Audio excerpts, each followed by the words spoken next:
Nick Riewoldt with us. Morning, gang. Morning, Nick. Morning. Looking stunning as always. Thanks, smelling wonderful. Couple of big talking points this week. Well, the first one isn't that big, but it's one I'd like to talk to you about. Priority picks for North. Yeah, well, It's popped up. You've got an agenda on this one, being a North Melbourne supporter. Well, would you like? Clearly, you'd like to see your team receive one. Well, I don't know, because when I started looking at some of the hard data that was coming out of that chat, that 21 blokes have been delisted over the last 4 years, 17 of which have been in the last 2 years. Yep. We've had a pick one in the draft and a pick one in the mid-year draft. I'm thinking, well, it feels a bit rich to be going back to the table and asking for more. Yep. I agree with that. And then there's room in the salary cap as well. I don't know what that amount of money is, but how do you get a free agent to come to a club like North? Well, I think that's the challenge for a club like North Melbourne, is to deliver enough on the field now, particularly from an effort point of view. So that's would be my greatest concern as a fan is, you can go through a rebuild and you can be getting used to a game plan and all of that sort of stuff. But the one non-negotiable you want to see from your team every week is that they actually try. And I don't think the effort from North Melbourne this year has been anywhere near the level that you would expect. It's not consistent. No, and young players don't give consistent effort. Yeah. That's most young players, but it's been way off the mark. They would hate hearing that. Yeah, too. that's all right. That's fine. They've got to wear that. Yeah, the only way because you do maybe something they about are it is to get out trying, there. but we just can't see it. Players always think they're trying, Right? But there's trying, and then there's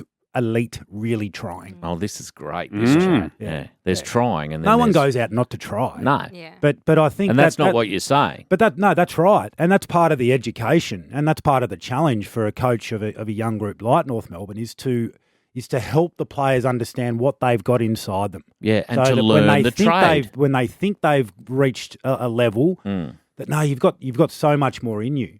And so that's a hard thing to explain to a kid, isn't it? It is. And I imagine even in pre-season when kids are bailing out, there's more in the tank. Yep. And a lot of it's a concentration base because the game's, it's a 2-hour game where, effort isn't just running and diving on boots and all of the stuff you see. It's being engaged mentally for 2 hours. It's all of those things that come into it. So North Melbourne have got plenty of scope to improve without a priority pick. I will put out there that I was a priority pick. Is it? You're a success story of a priority pick. Should it be the end of the priority pick overall? Does anyone get a priority pick, or is the draft strong enough for people to get first picks, mid-year picks, couple of picks in the first round? Is that enough? Yeah, look, I think it is. And I think that there are so many examples in recent times of clubs that are able to flip really quickly. So look at Adelaide. I mean, Adelaide they appeared to be in a world of hurt a couple of years ago. Yeah. And this year they look like they've done sort of a 3 or 4 year period where they've done it quite hard. They're playing with great effort. They've got a great coach that's got them playing a really good style. So it can turn really quickly. Because I think we got rid of 14 blokes after the 2019 season. Yeah. So if you said that that's the start of the rebuild. Yeah, what are you, 3 years in? So it can turn. I mean, the other consideration is how competitive the rest of the playing groups of the remaining clubs are. And so if North Melbourne were to get a priority pick this year, so I don't know who's second bottom of the ladder right now. All of a sudden they shuffle from pick 2 to pick 3. So there is a flow on, and I think there is enough there for North Melbourne to, if in 2 years' time they're in the same predicament, then we're probably having a different conversation. What was the other one where we were going to discuss? The footage in the change rooms of Paddy the footage in the change rooms. Where do you stand on the cameras in the change rooms?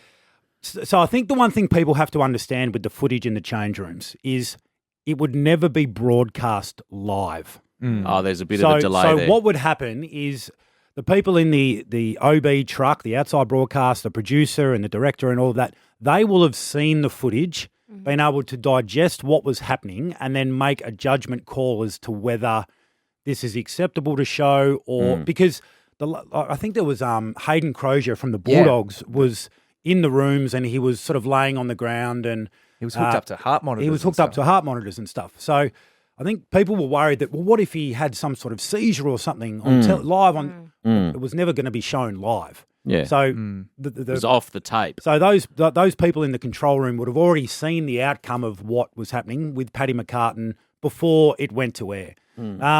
Look, I think it's a fine line, isn't it? It's the distress of footballers that I don't really want to see.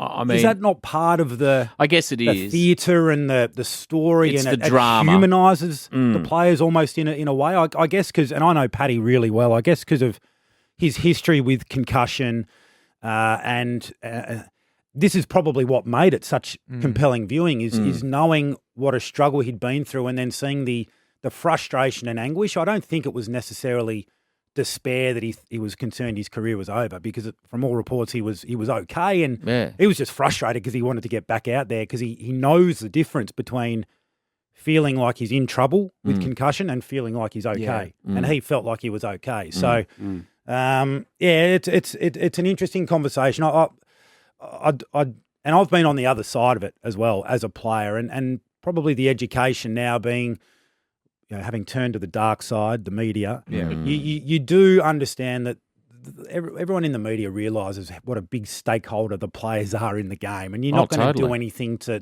really compromise them. No. So I thought it was compelling vision that showed us an insight into Paddy McCartin and how desperate he is to play AFL football. I actually thought it was great viewing.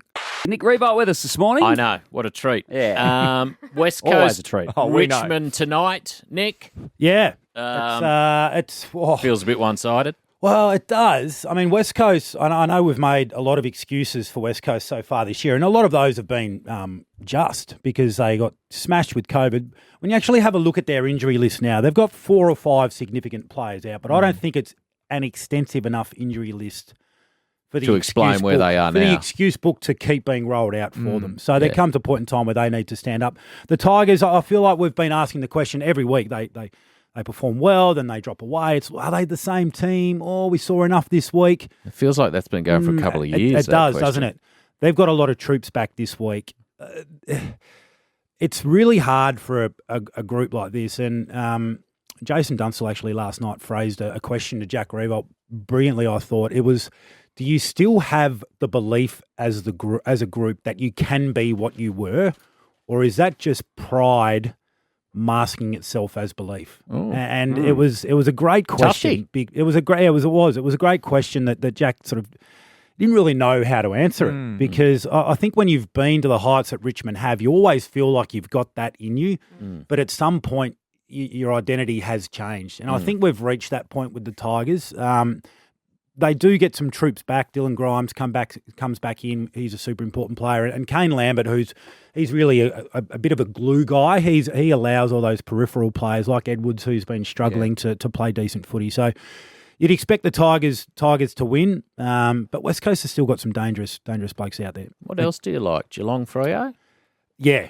So for me, there's 2 other real standout games, and we would all agree, that Melbourne are the clear 1 seed at this point in the season. And I feel like we're waiting for a number 2 seed to emerge from the pack. So you look at Geelong Fremantle tomorrow, more traditional time slot down at the Cattery. Feels just like it's going to be a really, really good game of footy given the way these 2 sides are playing. How does that work for Freo? When do they start making that trip across? I reckon would they have come in yesterday? They might have come in yesterday.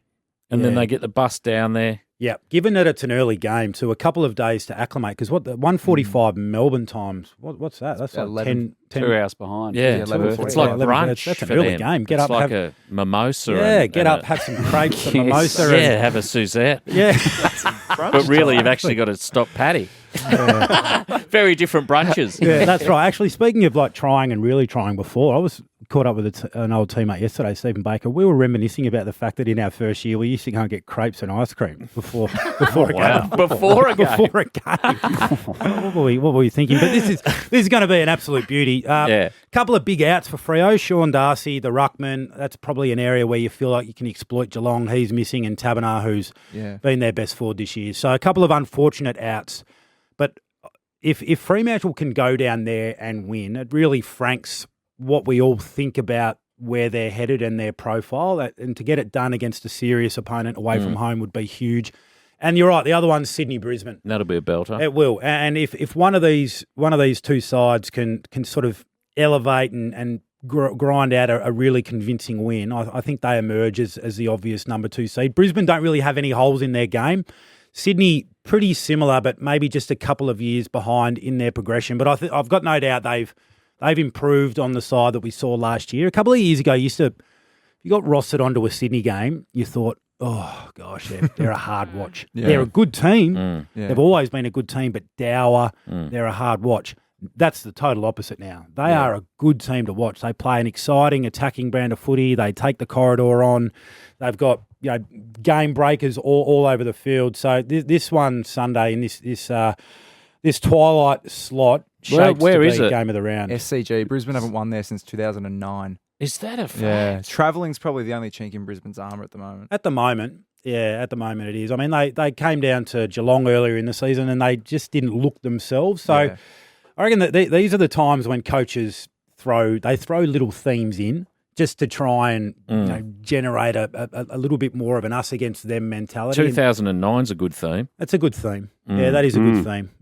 Old Coast Ross Lyon used to say past results count for nothing. But somewhere along the line, you want to try and break these little hoodoos. So I think the Lions are playing just a bit more consistently than Sydney at the moment. So I back them to go there and get done. their first win since 2009.